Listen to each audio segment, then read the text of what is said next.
हम देखेंगे, लाजिम है कि हम भी देखेंगे, हम देखेंगे,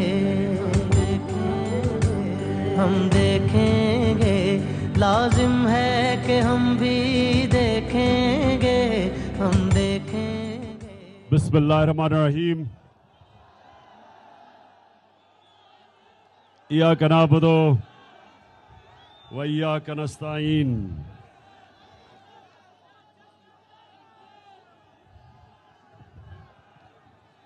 महमूद खान,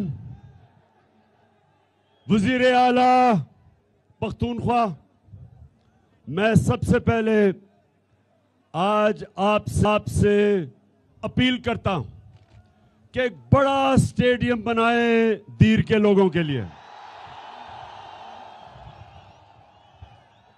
मुझे ये दरख्तों पे लोग, छतों पे लोग, सारी जगह लोग जो खड़े हैं, मुझे पता है पहाड़ी इलाका है, पता है पहाड़ी इलाका है, लेकिन कोई ना कोई जगह ढूंढ के पहाड़ी के ऊपर बुलडोजर चला के एक बड़ा सा स्टेडियम बनाएं ताकि नौजवान खेल सके। यहां हमारी पॉलिसी है कि अपने नौजवानों के लिए सारे पाकिस्तान में ग्राउंडें बनाई जाए, खेलों की ग्राउंडें बनाई जाए और कम से कम हर बड़े शहर में 2 या 3 बड़े स्टेडियम बनाए जाएं ताकि हमारी नौजवान आबादी खेल भी सके, क्रिकेटर्स निकल सके, हॉकी प्लेयर निकल सके और तहरीक इंसाफ अपने जलसे भी कर सके। अच्छा जी, दीर के और सारे मुझे नौजवान नजर आ रहे हैं, थोड़े से मेरी तरह के बुजुर्ग भी नजर आ रहे हैं, बच्चे भी नजर आ रहे हैं। मैंने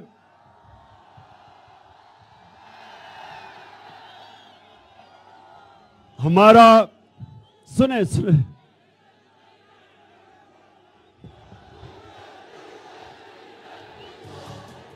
सुने वो दिल के जिसका मैंने दीर सुनो, हमने हमारा प्रोग्राम इधर जलसे का 4:30 बजे थे, हमने यहां 4:30 बजे आना था, लेकिन यहां से खबर आई कि 2:30 बजे ही सारी ग्राउंड फुल हो गई है। तो ये एक अल्लाह का करम है कि दोपहर की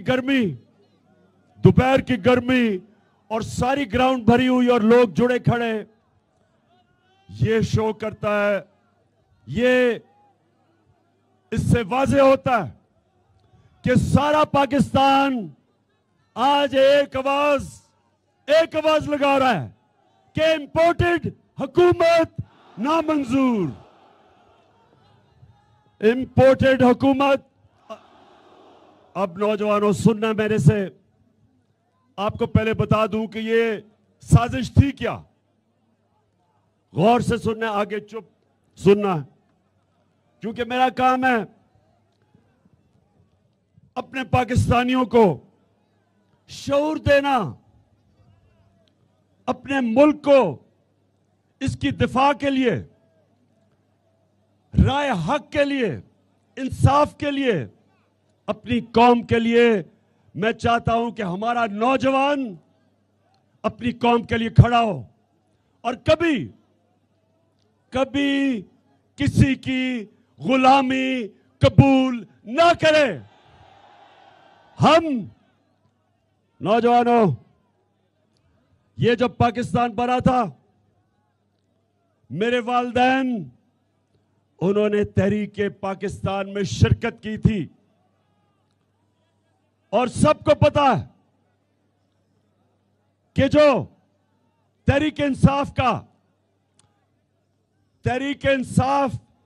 का जो मंशूर था वो तहरीक पाकिस्तान और करारदाद पाकिस्तान से हमने लिया था।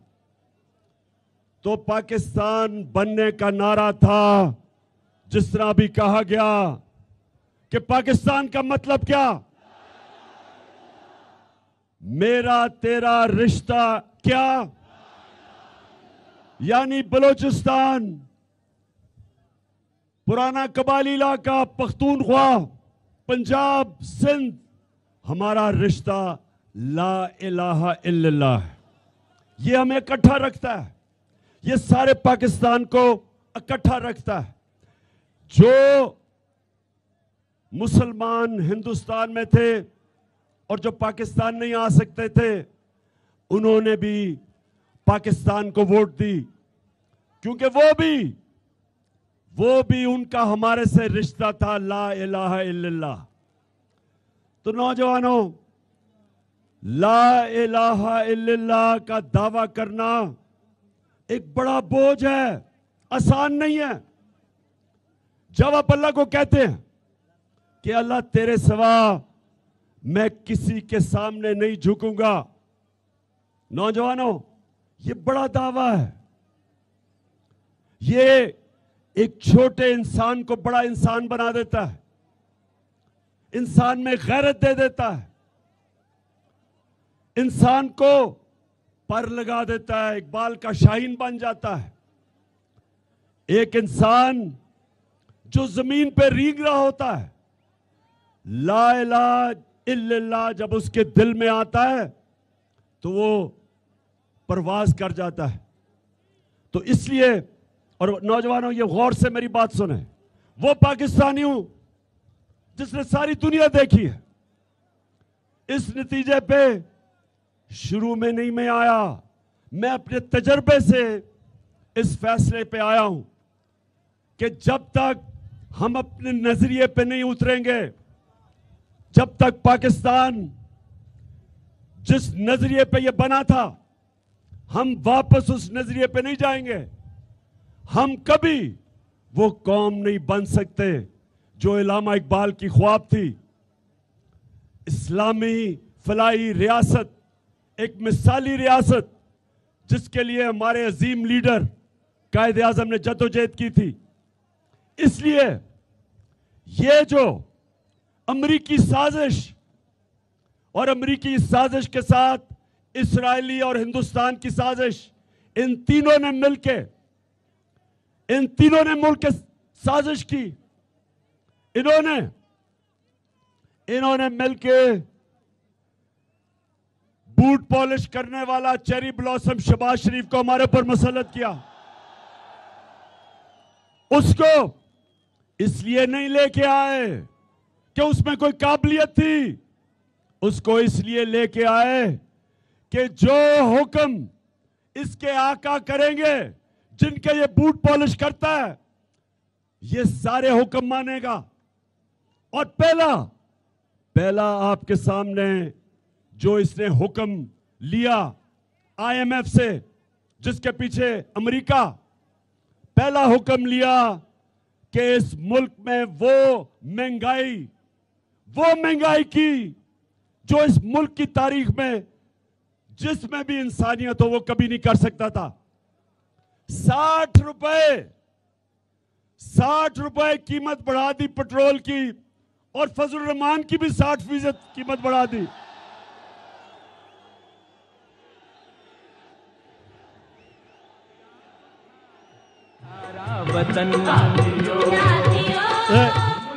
डीजल ने डीजल को जब पता चला कि उसकी कीमत 60 रुपए बढ़ गई, वो उम्रा करने चला गया। उसने कहा पाकिस्तान से भागो।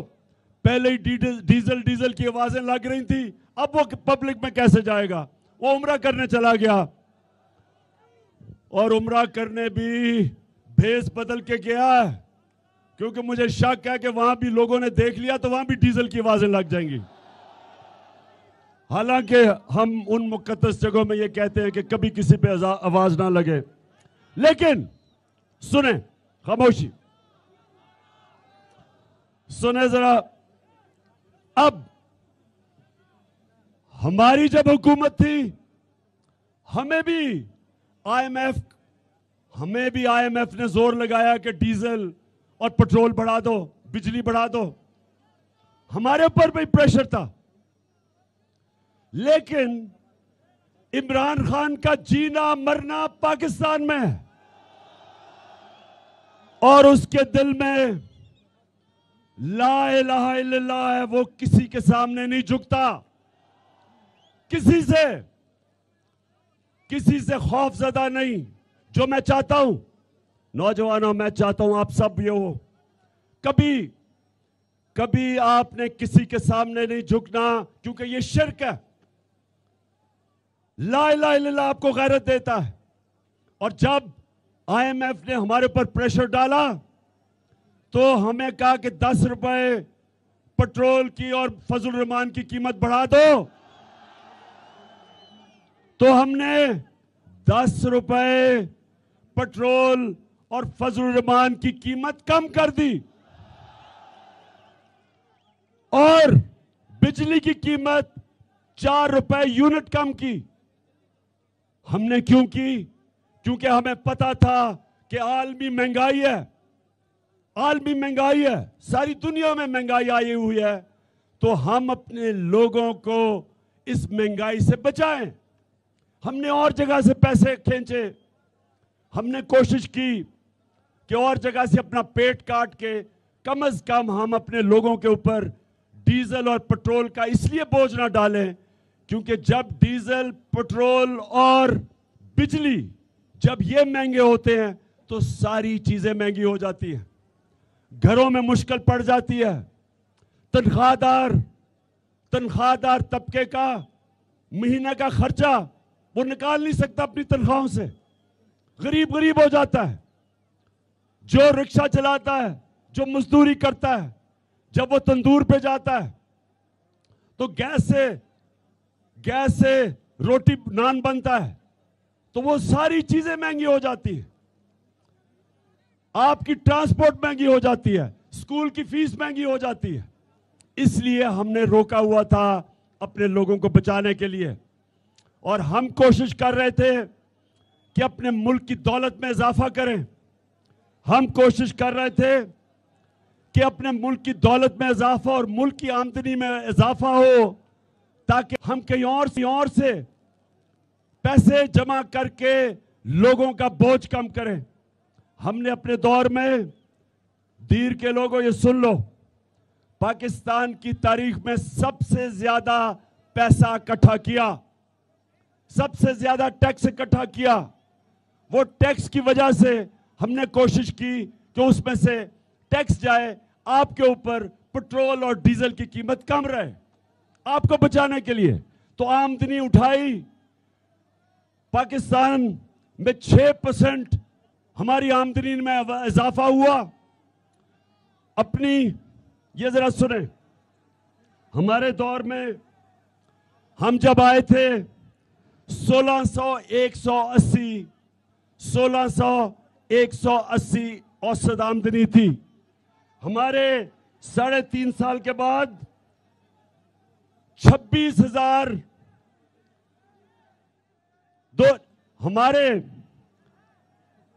हमारे फिर से मैं बताता हूं, हम जब आए थे 16,180 औसत आमदनी थी, यानी अमीर गरीब के मिला के जो औसत आमदनी है वो 16,180 थी।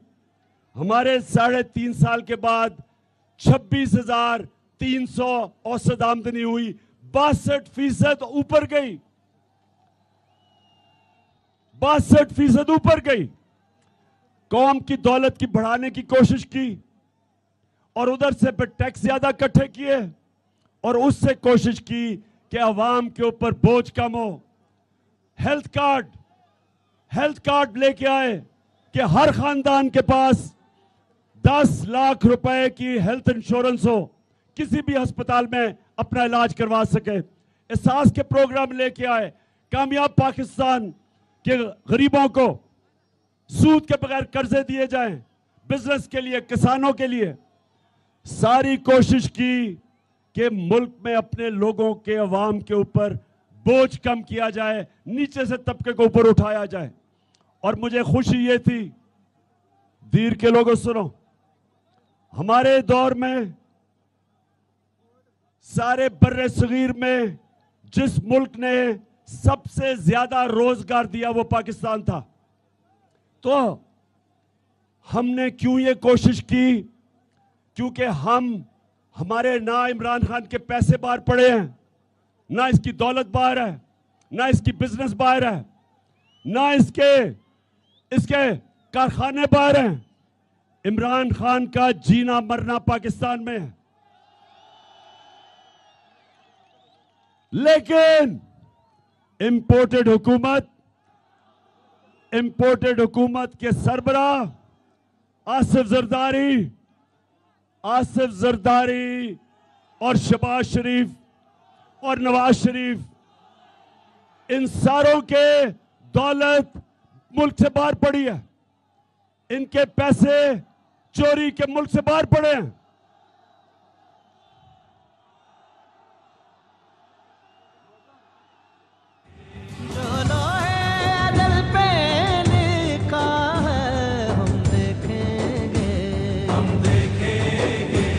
लाजिम है कि हम भी देखेंगे।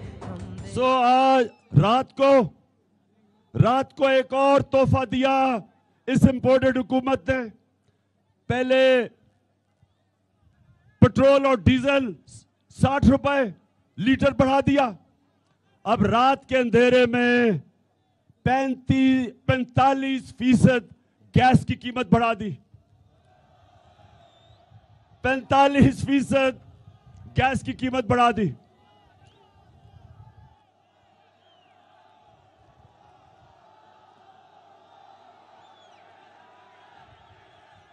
सितम के कोहे गरा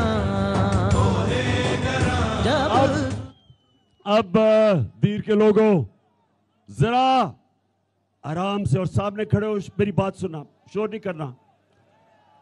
क्योंकि मैंने नौजवानों को जब मौका पता नहीं अगला आपके सामने कब आता है बात करने का, मैं चाहता हूं कि आप आज समझ जाएं कि पाकिस्तान से क्या साजिश हुई है।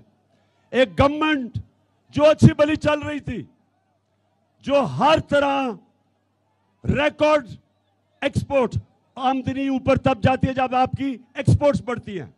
रिकॉर्ड एक्सपोर्ट्स थी हमारी। मई के महीने में, पिछले महीने जब से इंपोर्टेड आई है, 10% हमारी एक्सपोर्ट्स नीचे गई हैं। हमारा टैक्स कलेक्शन रिकॉर्ड, हमारी 5 फसलों में 2 साल रिकॉर्ड हमारी फसलें बढ़ी, प्रोडक्शन हुई। हमारी आईटी जो टेक्नोलॉजी जो हमारा मुस्तकबिल है, उसमें हमने 75% इंक्रीज की, वो बढ़ी। तो मैं अब आपके सामने पूछता हूं कि ये गवर्नमेंट गिराई क्यों? जब ये नून लीग और पीपल्स पार्टी की गवर्नमेंट्स गिरती थी, करप्शन पे गिरती थी, करप्शन पे निकाली जाती थी। ये गवर्नमेंट को इन्होंने कहा कि हमने महंगाई के ऊपर गिराई है। ये बिलावल भुट्टो मार्च, उसने कोई मार्च की इस्लामाबाद, महंगाई मार्च, तो वो महंगाई और ये 30 दिन में जो महंगाई हुई है, जो हमारे 3.5 साल में सारी कौम के सामने है, ये महंगाई की वजह से गवर्नमेंट नहीं गिराई गई। ये गवर्नमेंट साजिश के तहत गिराई गई ताकि ये अमेरिका के पुतलों को ऊपर बैठाया जाए। जो हिंदुस्तान से शरीफ खानदान के ताल्लुकात हैं, ये उनके लोग यहां लाए जाएं। जो कि इस्राएल में पहली दफा पाकिस्तान के लोग भेजे हैं, जिसमें एक सरकारी इदारे में काम करता है वो भी गया है। ये सारी कोशिश ये है कि जो एजेंडा हिंदुस्तान, इस्राएल और अमेरिका का है, वो पाकिस्तान पे नाफिज किया जाए और पाकिस्तान को एक गुलाम बनाया जाए। इसलिए नौजवानों, मैं आप सबके पास आया हूं। आपने सबने मेरे साथ चलना है। हमने किसी सूरत ये गुलामी तस्लीम नहीं करनी।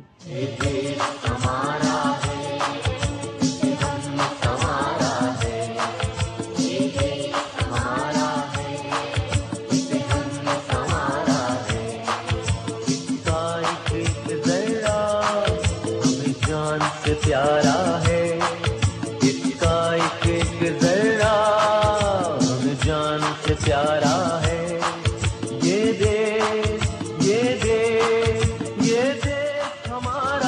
मैं सुने जरा, खामोशी खामोशी। महमूद खान ने आपको बताया कि इनके 2 महीने में कीमतें कितनी बढ़ी। मैं जरा सिर्फ आपको अब गिना दूं कि आटे की कीमत, सुनते जाए जरा। आटा 38% बढ़ा, 38%। गोश्त, बड़ा गोश्त 20% बढ़ा। चावल 41% बढ़े। ये सिर्फ 30 दिन में है। चिकन, मुर्गी, जो कि वो हमजा शरीफ की मुर्गी का कारोबार है, वो 62% मुर्गी का कीमत बढ़ी, जिसको हमजा मुर्गी कहते हैं।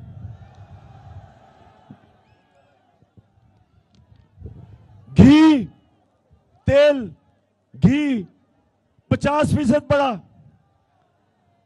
दालें, मसरूर की और दूसरी 21 और 22% बढ़ी। ये आम आदमी खाता है, ये आम आदमी के ऊपर बोझ पड़ रहा है। प्याज 30% कीमत बढ़ी। और अंडे, ये भी उसको फायदा हो रहा है हमजा शरीफ को, वो 24% बढ़े। तो मैं ये अच्छा सुन, अच्छा अभी शहबाज शरीफ आज आपने सुने तो से सुने,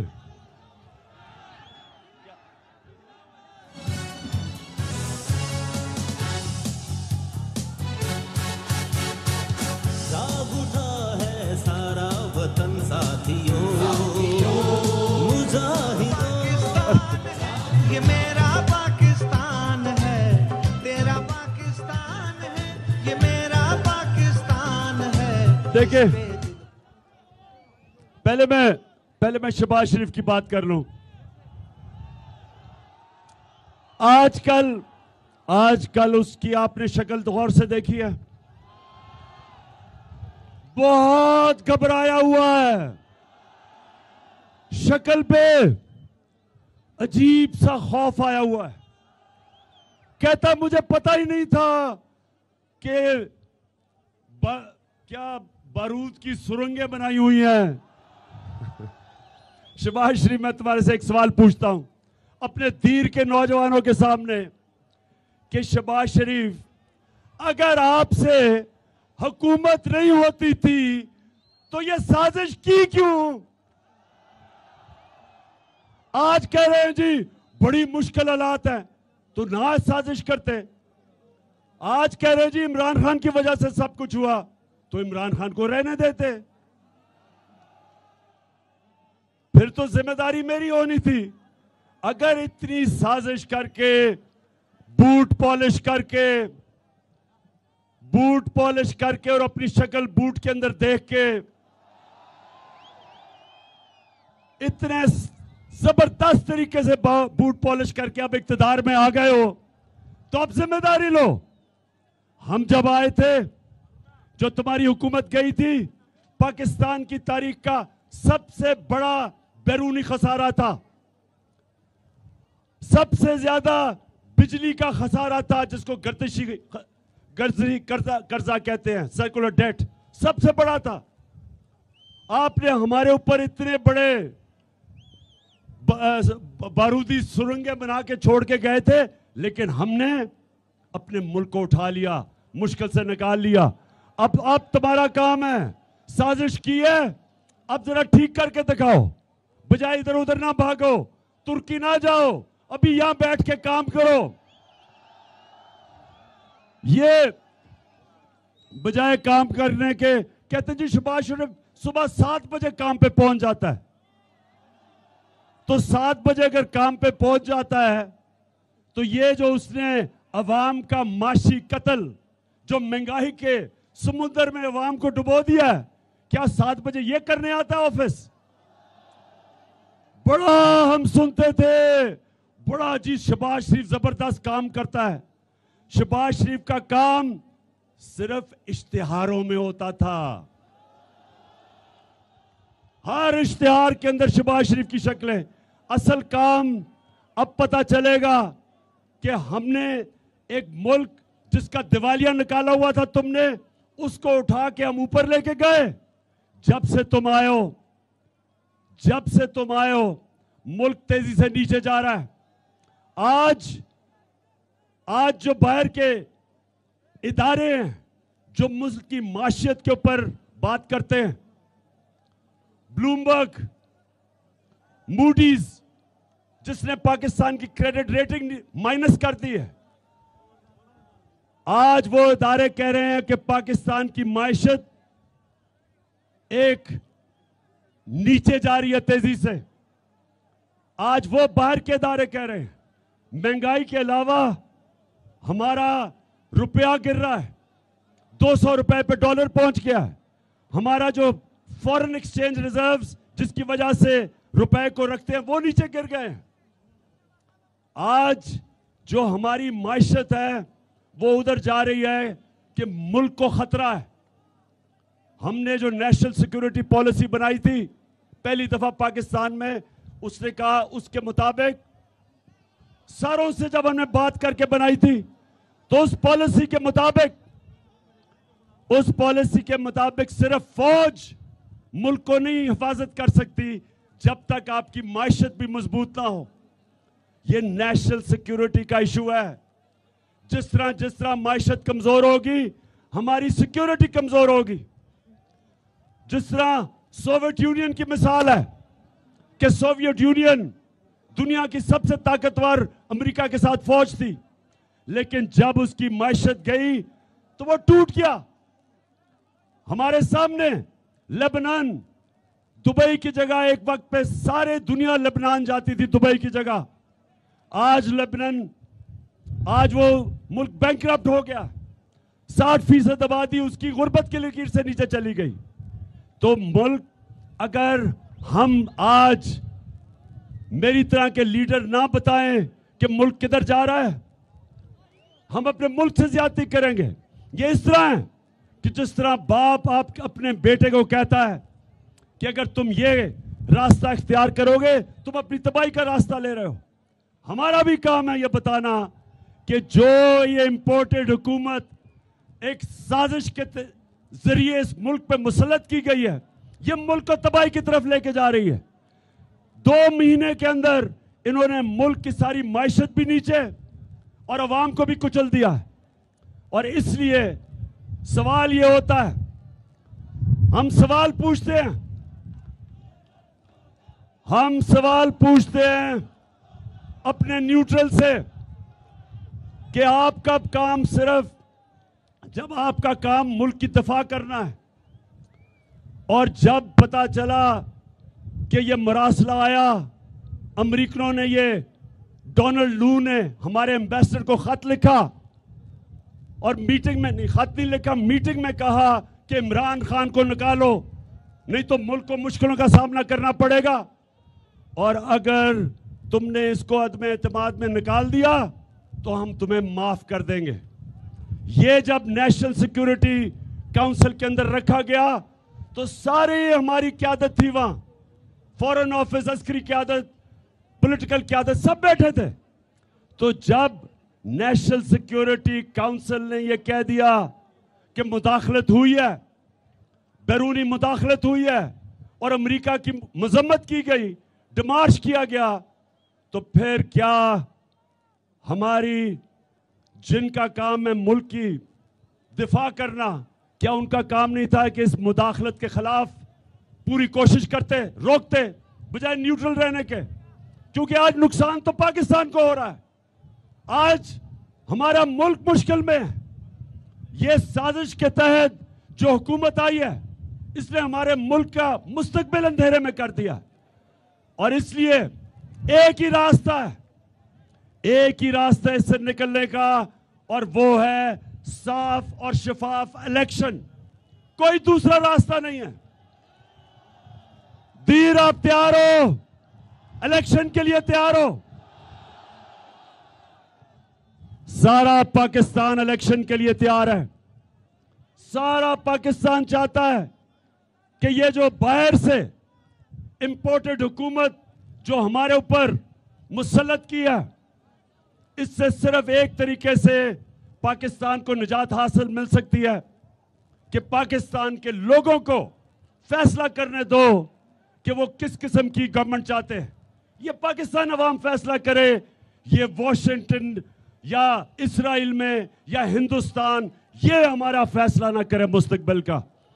हाथ खड़ा करके बताएं आप इसके साथ हैं।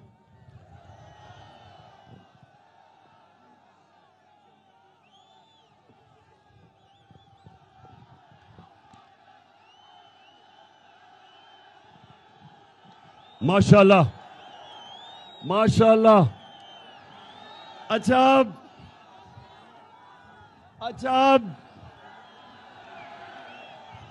जी, सारी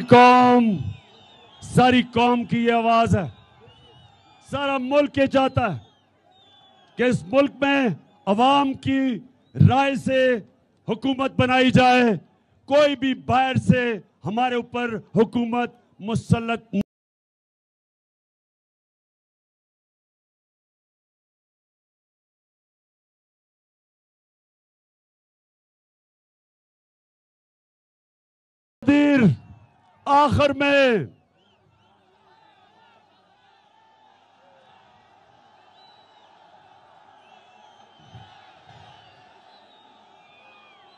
आखिर में सुने, मेरी दीर के नौजवानों, मेरी कोशिश है कि मैं अपने नौजवानों की तरबियत भी करता जाऊं। दुनिया की तारीख सुने जरा, दुनिया की तारीख एक चीज बताती है, जो अल्लाह हमें कुरान में कहता है। अल्लाह कहता है मेरी जमीन पे निकल के देखो कितनी कौमें बर्बाद हुई, कितनी कौमें बर्बाद हुई जो मेरे हुक्म पे नहीं चली। अल्लाह का हुक्म है राय हक का, इंसाफ का। जो कौम जुल्म का मुकाबला नहीं करती, जो कौम जुल्म के बुत के सामने झुक जाती है, जो कौम इंसाफ के लिए नहीं खड़ी होती, अल्लाह उसको खत्म कर देता है और नई कौम ले आता है। कुरान की आयत है कि मैं किसी और कौम से तब्दील कर देता हूं। तो पाकिस्तानियों ये याद रखें कि ये बड़ी मुश्किलों से पाकिस्तान मिला था हमें, लाखों जानों की कुर्बानियां थी। एक अजीम लीडर, हम खुशकिस्मत थे कि हमारे पास कायदे आजम जैसा लीडर था जिसने अपनी जान के ऊपर खेल के इस मुल्क को बनाया। हम बहुत खुशकिस्मत हैं। इसलिए इस कौम को बचाना हम सब की जिम्मेदारी है। इन चोरों और डाकुओं को जो मुसल्लत किया हमारे ऊपर, इनसे बचाना हम सब की जिम्मेदारी है। ये शहबाज शरीफ जो कहता था कि जी बड़ा काबिल आदमी है, आज पता चल गया कि ये सिर्फ एक वजह से इख्तिदार में आया था, अपनी चोरी बचाने के लिए, करप्शन बचाने के लिए। 16 अरब रुपए के नैब में केस थे FIA में, और 8 अरब रुपए इसके और इसके बच्चों के नैब में केस थे। 24 अरब रुपए के करप्शन के केस थे। केस पूरे हो चुके थे, इसको सजा मिलनी थी।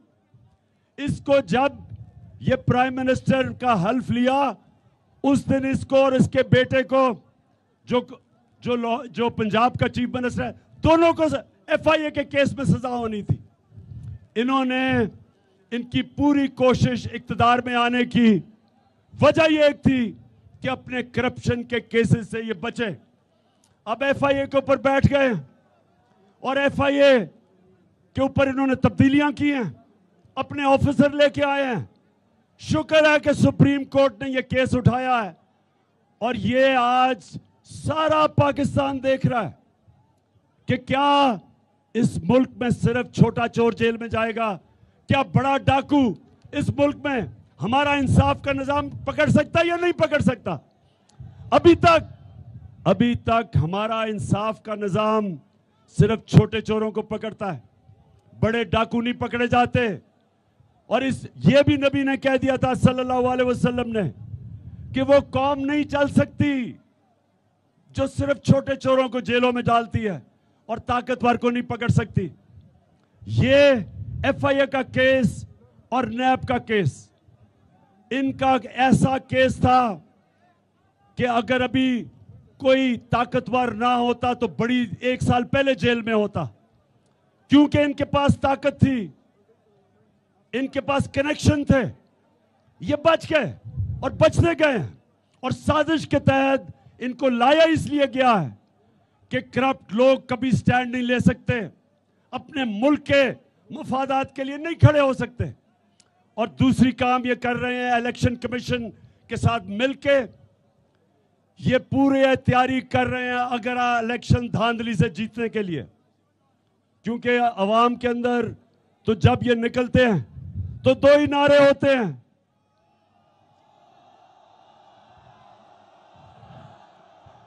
चोर और दूसरा नारा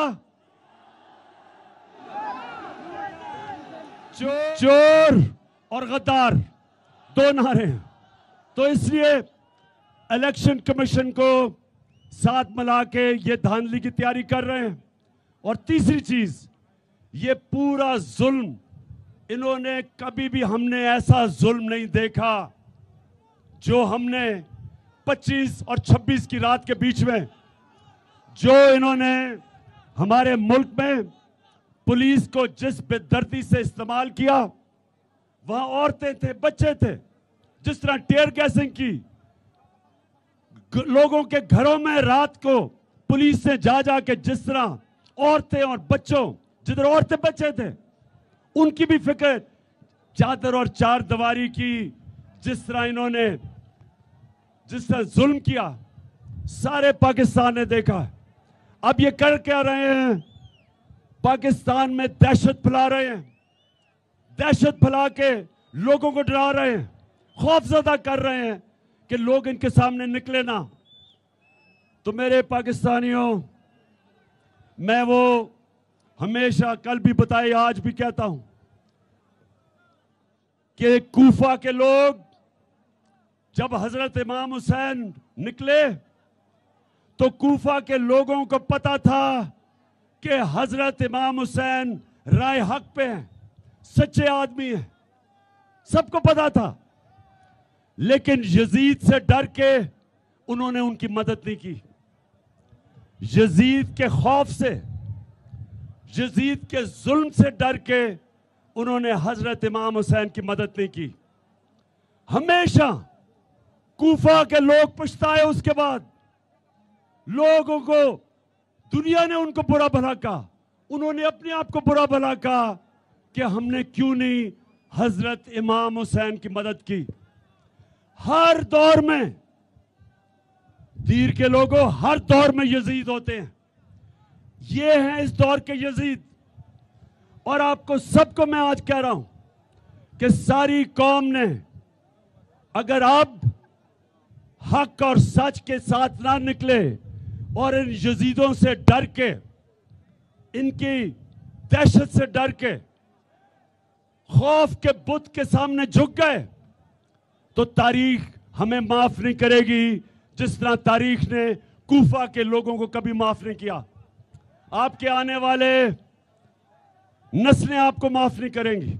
मैं अपने सारे पाकिस्तान को कह रहा हूं कि यह वक्त है इनके सामने खड़ा होने का, इन डाकुओं के, चोरों के और अमरीकनों के नौकरों के, इनके खिलाफ खड़ा होने का यह वक्त है। और इंशाअल्लाह मैंने ये फैसला किया है कि ये मेरे मुल्क के लिए जहाद है। हर आखिर तक जाऊंगा इनका मुकाबला करने के लिए।